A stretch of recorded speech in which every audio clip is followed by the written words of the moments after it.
What is up guys, it's Troy at the Full Setup here, back with another video for you, and today we're going to be taking a look at this tiny, ultra premium USB microphone from Tula.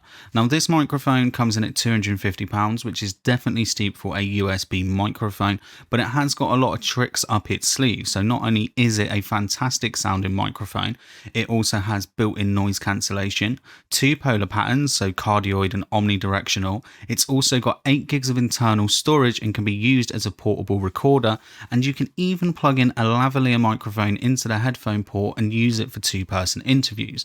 Now I'm not normally a fan of microphones that are trying to be too much. The only microphone that's ever really impressed me with a bunch of features has been the Rode VideoMic NTG. So in this review, we're going to really put the Tula mic in its paces, going to test out all the different modes in it, probably minus the lavalier, because I don't have one. We're going to do unboxings, outdoor tests, because we've even got the Deadcat Accessorie for it as well. Indoor tests, noise cancellation, polar patterns, plosives, all of that stuff is going to be in this video. And then I'm going to come back at the end and tell you all of my pros and cons, and do I think that this microphone is worth the money that Tula are asking for it. Anyway, let's crack on with the unboxing, and then I'll come back up top with all of my tests and tell you everything I think about this fantastic little USB microphone. Now, I'm not too sure if you get one of these with every Tula microphone, but because Tula did send it over to me, there was a nice little badge included, so thank you for that. And they also sent over one of their new accessories as well, which we'll put on the microphone in a minute. And that is their Deadcat Accessorie. So this is going to be perfect for outdoor use.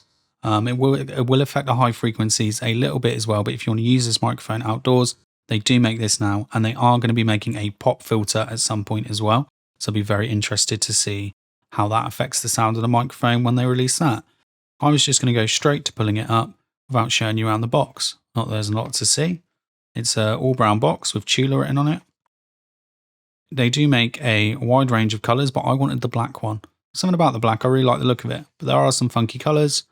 Here is the back of the box here. If you want to just have a little look there. QR code to the quick start guide as well.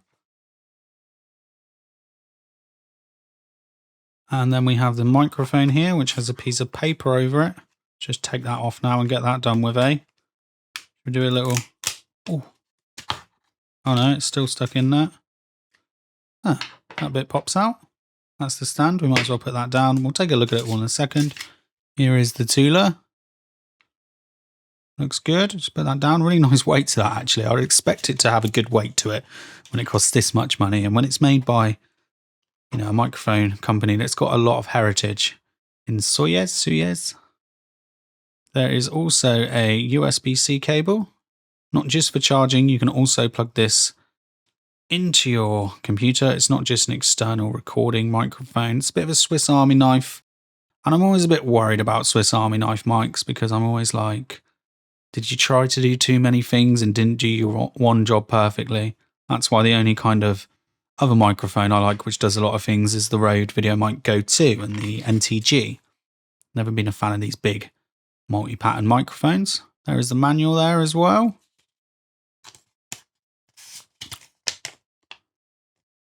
Again, link to the quick start guide. Oh, and there's one little piece left in here, looking at down there. There we go. What is that? Oh yeah, nice. That's what I'm going to need. Because I was a bit worried about mounting this on a table. But here we go. You can see that there. There is a 3/8. Let's just plug it in. So it goes into the bottom. See, there's this little hole here. Line it up. He says that. Line it up, twist. You see, twist like that. Then it's locked into place, and you can then mount that to any boom arm. No 5/8 or 3/8 connector in there though. Big con. Everyone should always include those, and that's how I've got a box of about 50 of them. Here is the stand. Really nice black and gold finish. Let's just get that fitted on here. It only goes on one way. Okay, so it only goes on one way as you do the twist there. I'll try and go that way. It's not going in. That's what she said. If I do it that way, it does. So over to the back of the microphone here. No, this is the front of the microphone. Let's just start from fresh. I got confused. I was moving too much stuff around. So here we go. Nice black and kind of a bronzy goldy finish. Over to the back here, we've got the USB-C connection. Now you will see the capsule on both sides because this can be run in cardioid and omni mode. I'm not too bothered about that. Like I said, what I don't like is microphones that put like 4 or 5 capsules in it and sell it for X amount of money, because I'd rather just buy one microphone for the same price with just the one capsule in it that I'm going to use 99% of the time. Like if I need a different polar pattern, I'll generally buy a different microphone. But the omnidirectional is going to be good for when you use this as an external recorder, because you will be able to do sit down interviews and pick up from both sides. And one very good thing about this here, let's go down the buttons a little bit. Just get this in focus. I'm just going to take the stand off and we'll come back to that in a second. So one very good thing about this as well. So this button here takes you, let's just turn it on, power button. So this button here is, so in standard setup, it's cardioid. You press it once, it's an omni. You press it, hold and press it. See where it's flashing there? You can now plug in a lavalier microphone into this. Now I will apologize, I'm not going to test with this today because I don't have any lavalier microphones at the moment, but that's another really cool thing. So you could have this down on the desk in front of you, long wire. You could have someone else sat on the other side of the room with a lavalier and record that all in. Now there is noise cancellation on this as well, which I will test out later in the video. It's not too aggressive, which is what I really like from what I've heard of it. And for noise cancellation, you essentially long hold the button, not talking or making any noise, so it can just get the room tone. So this wouldn't be working right now because I'm talking. You let it capture a noise profile and then you let go of it. The great thing is it records 2 separate tracks, one noise cancellation and one not, which is just awesome. I really like that, because if the noise cancellation butchers your audio a bit, you can switch back to the other one. There's also a mute button, and I do believe that when you have this in USB mode, if you long hold it, it's to turn off direct monitoring or not. These are sort of your playback buttons here. I'm going to just stick this back on now, so I can hold it in my hand a little better. And these ones are your gain volumes. You can see that there. That is now flashing there, telling us that we've got some good gain. So I've just plugged some headphones into this and there's nothing coming through. You can see none of these levels here, nothing's going on. And what I realized is that if you press the gain button, so I just tap that once, then that is now, I've got monitoring coming through on my IEMs. It is only a single green one. You want to be in the green. I think when it goes yellow, it's a bit too strong. And when it's red, obviously you're clipping. So you can turn that down and get that to suit. I would have liked a better level meter in here. But the annoying thing is, let's just say I mute that now. If I just mute that and then unmute it, it's gone again. So I don't have to press the gain up to get it back on and then bring it back down, press it again to get it back to where I want.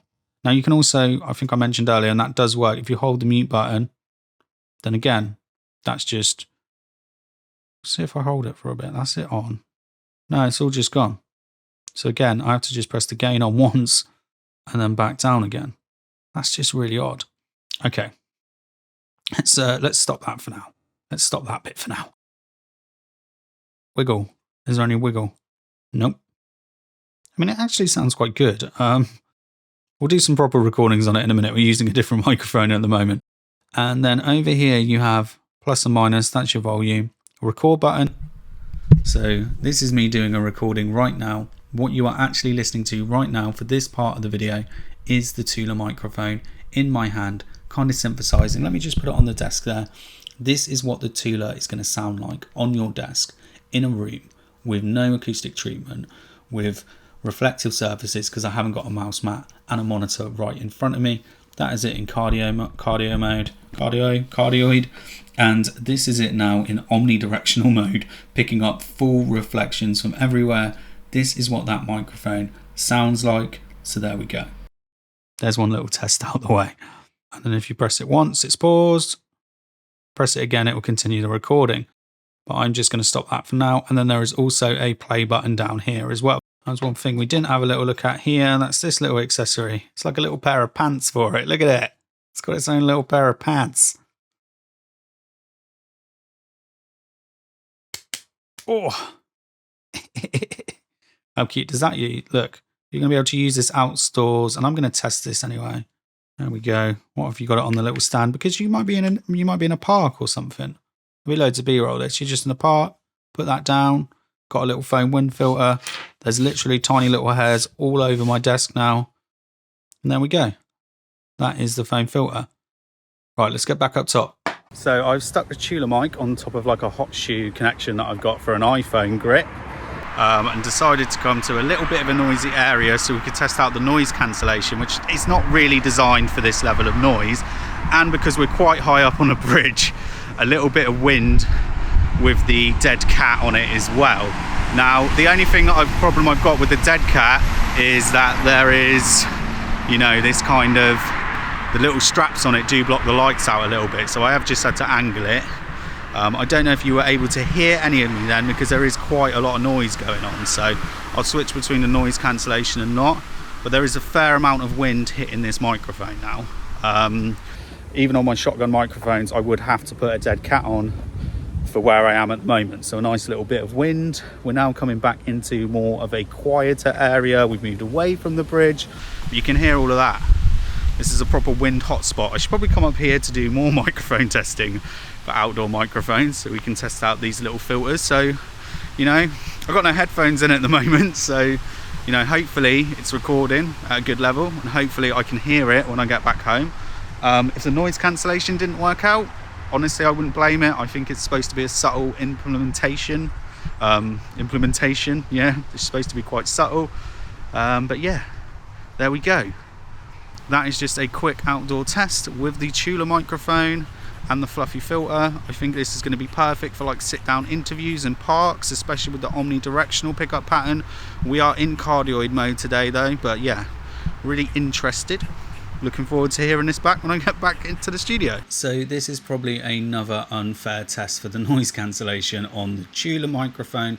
So just behind me, well, at the back of the room, I have an 18-inch, you know, one of the big sort of floor fans going on its lowest setting, but it is very audible in the room. So this would probably highlight what your room would sound like on a very hot day if you don't have aircon. So I've got the noise cancellation turned on the Tula microphone, and I have it on the desk here in front of me, so I've got it table mounted, and with the noise cancellation turned on, I held the button down for about 30 seconds so it could really capture the audio profile.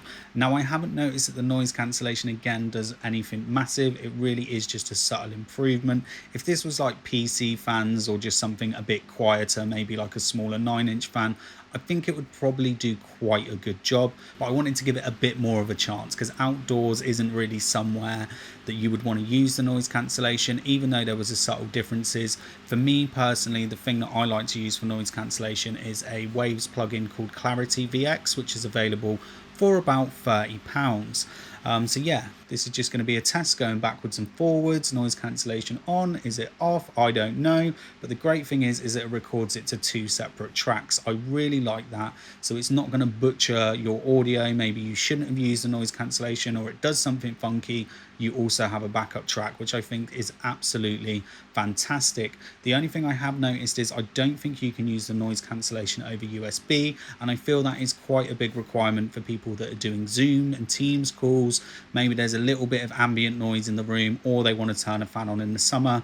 That is where this could probably become a little bit of a problem. Now my face has started to go orange. Let me hold some white up.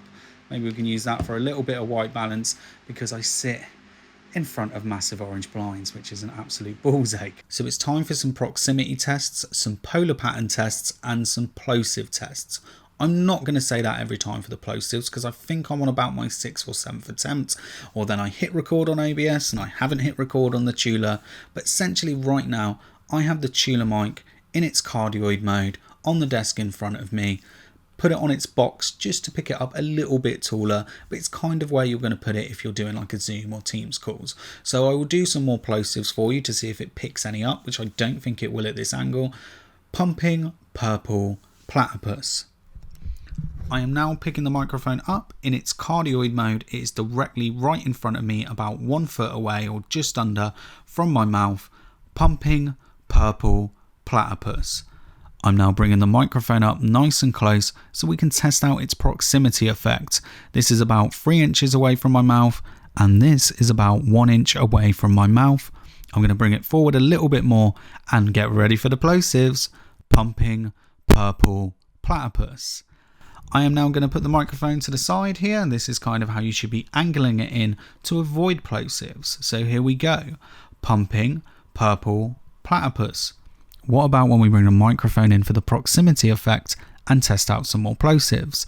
Pumping, purple, platypus. Well, I'll listen in a second. I'll see how it performs. So we're currently in cardioid mode, which I think I've already mentioned a bunch of times, and I'm talking into the front of a cardioid, which is the best place for it to be, because this is its best area for pickup.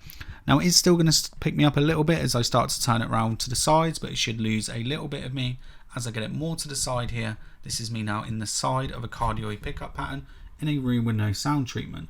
This is now the rear of a cardioid pickup pattern, but I have a PC monitor right in front of me, so the audio can bounce straight off the monitor and come straight back in the front of the cardioid pickup pattern. And now we're on this other side of the cardioid pickup pattern, and then here we are all the way back to the front of the cardioid pickup pattern.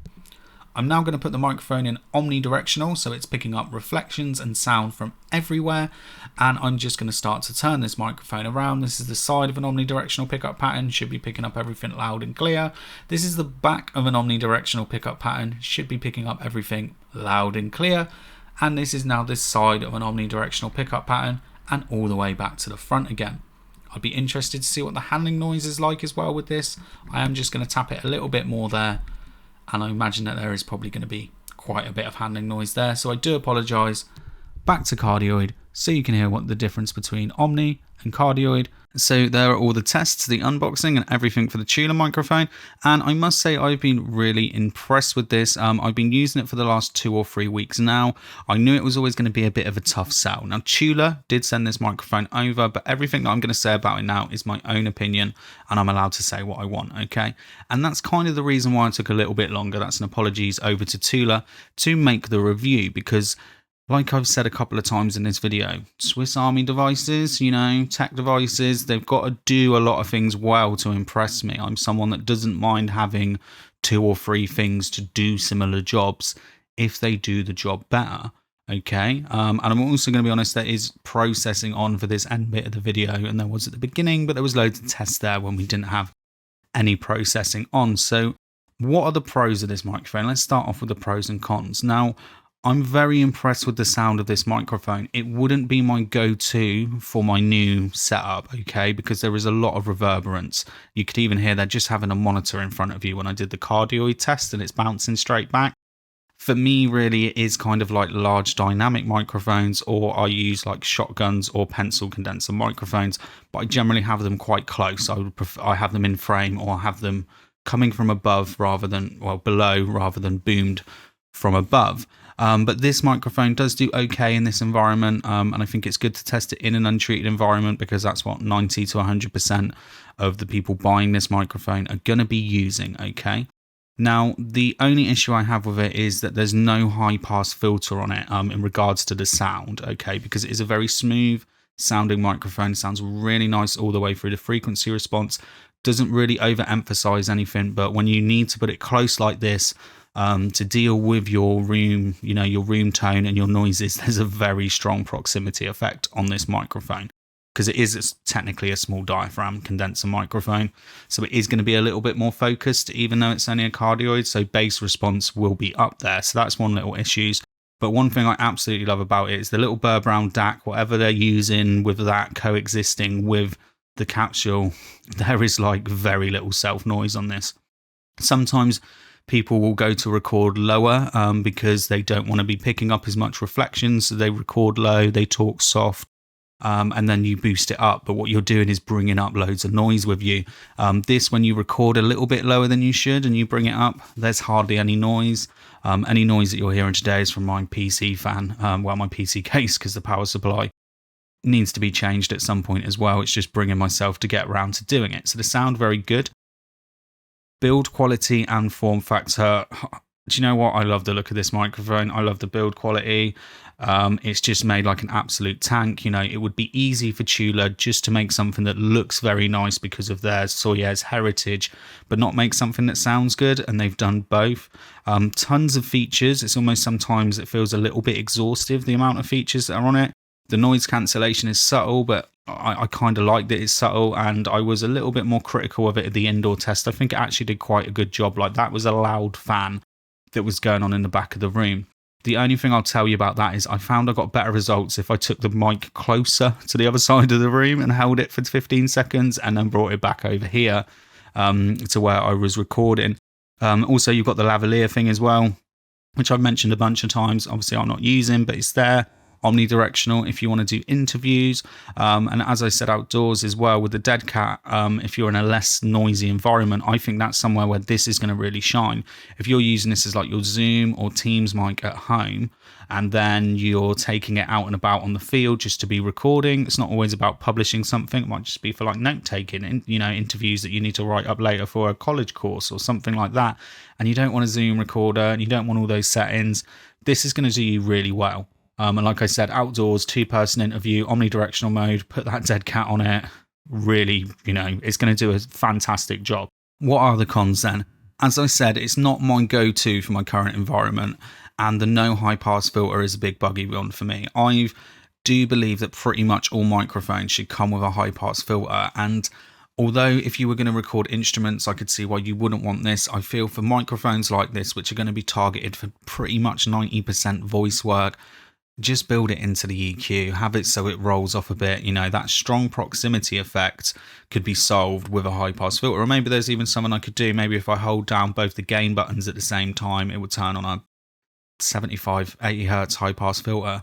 That's all it needs just for close miking, because not everyone's going to want to use it on a table. And obviously it does sound better than any laptop on a table, but you may not feel that anyone that's not really knows much about microphones may not feel like they've got much of an upgrade over, that £250 over that laptop, even though my ears are going to hear it's massive.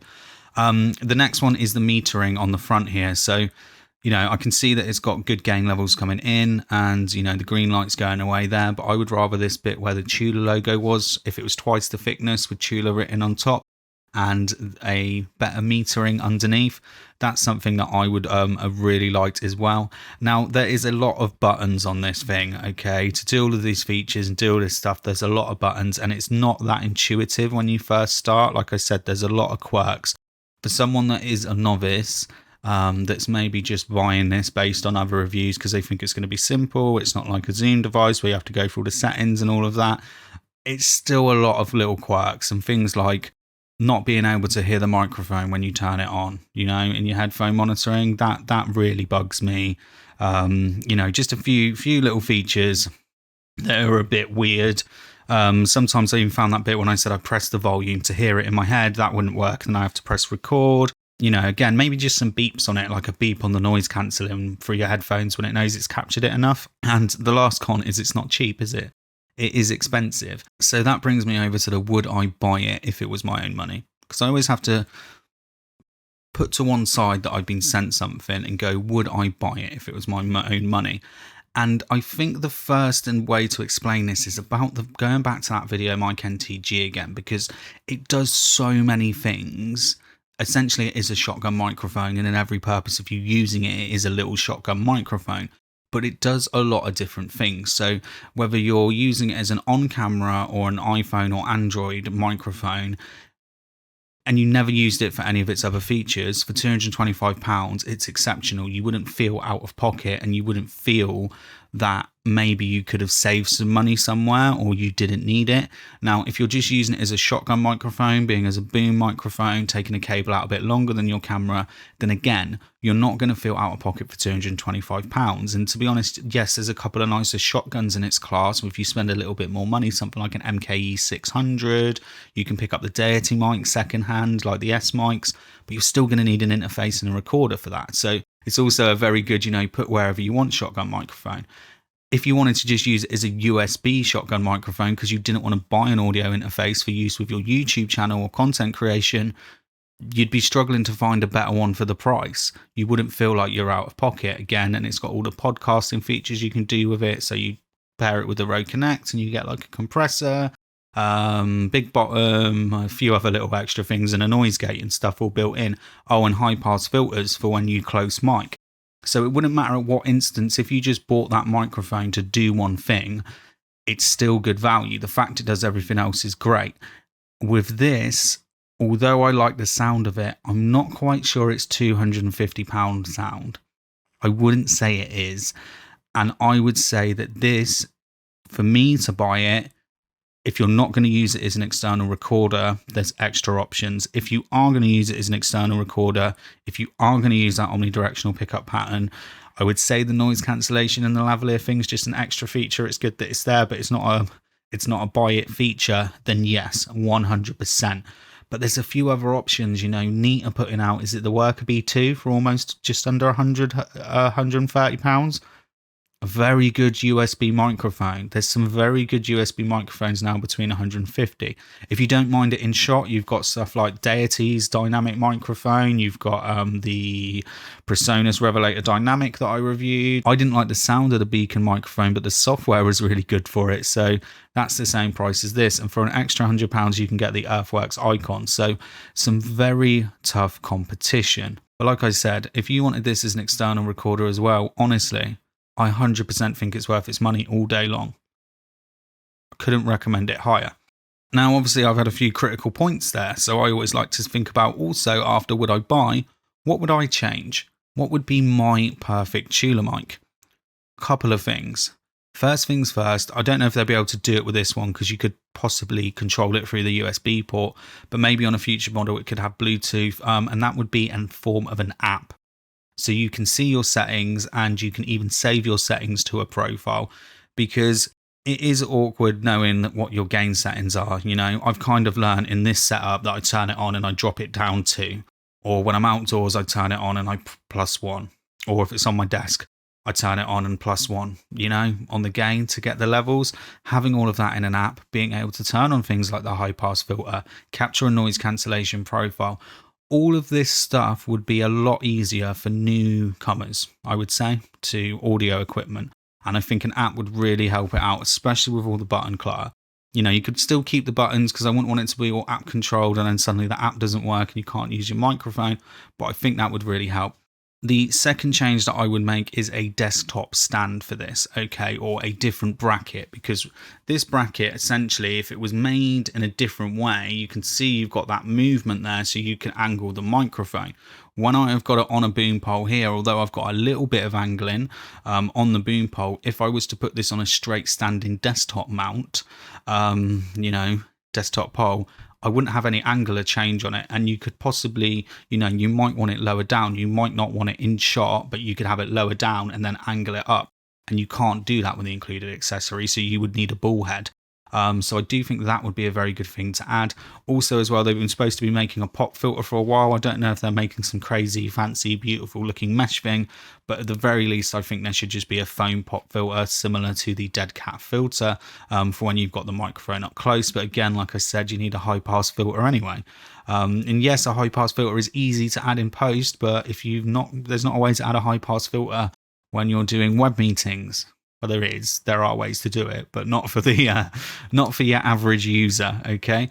And finally, what I would like to see from Tula is a stripped down version of this microphone, because I really do love the build quality. I really love what they've made here, and I love the sound quality.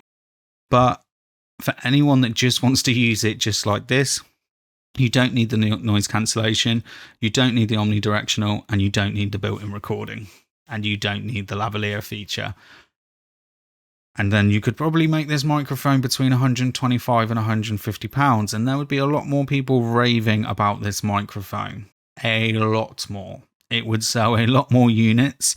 It would be something that I feel in some ways was a bit of a missed opportunity, which is everything going on in the pandemic. As someone that works with quite a lot of people that you would always say from a bit of the older generation that were stuck in their ways, that have had to get used to working in new ways online now with everyone being connected by video meetings, I've spent a lot of time with different people, setting them up with different equipment. Some people don't mind this stuff in front of them.